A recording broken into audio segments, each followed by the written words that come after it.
ನಿನ್ನ ಜೊತೆ ನನ್ನ ಕಥೆ ಒಂದೊಂದು ಸಾಲು ಜೀವಿಸಿದೆ.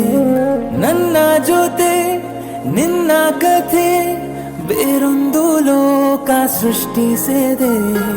ಎಂದು ಹೀಗೆ ಆಗಿಲ್ಲ, ಏನು ಇದರ ಸೂಚನೆ? ನೂರು ವಿಷಯ ಎತ್ತರೂನು ನಿನ್ನದೊಂದೇ ಯೋಚನೆ. ಇಬ್ಬರಲ್ಲ ಒಬ್ಬರೀಗ ನಾನೆನ್ನು ನಿನಗರ್ಪಣೆ. ನೀನಾದೆ